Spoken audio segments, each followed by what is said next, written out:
నమస్తే దోస్తులు, అయిపోయినాయా పూజలు అందరి? ఇప్పుడైతే నేను ఇక ప్రసాదాలు వండడానికి పొయ్యిని సిద్ధం చేసుకుంటున్నా. ఇట్లా పసుపు బొట్లు పెడుతున్నాను.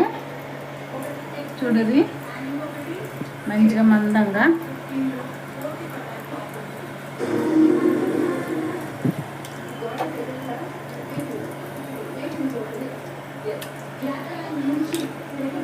అన్ని నైవేద్యాలు బాగా రావాలని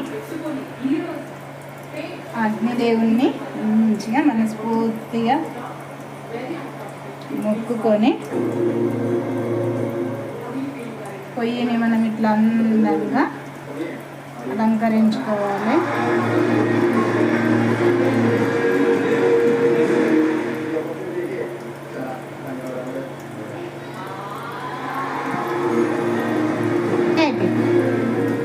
ఎలా ఉంది మా పొయ్యి చెప్పుర్రి? బాగుంది కదా. అయ్యో ఇక్కడ పులిహోరకి బియ్యం కడిగి పెట్టుకున్నా. వడ కోసం ఇక నేను మినపప్పు నానబెట్టి పెట్టుకున్నా. మంచిగా ఇట్లా వలిగిందనుకో వడ పప్పు ఇట్లా మంచిగా వక్కల్లాగా వలిగితే వడలు బాగా వస్తాయి. ఇవి ఇంకా చూడండి, శనగలు వాయనానికి మనము వాయనానికి ప్రసాదానికి నానబెట్టి పెట్టుకున్నాను.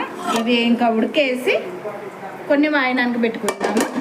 పులిహోరకు మనము కొంచెం పసుపు వేసుకొని కొంచెం పసుపు, కొంచెం ఒక 2-3 చుక్కల ఆయిల్ వేసేసి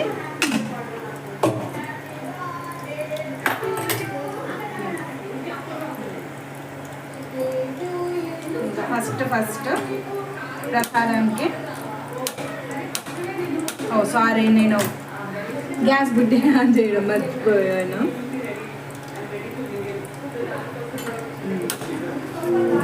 రైస్ పెట్టేసి సిమ్లో పెడితే ఇది మంచిగా ఉడికిపోతుంది. ఇప్పుడు పప్పు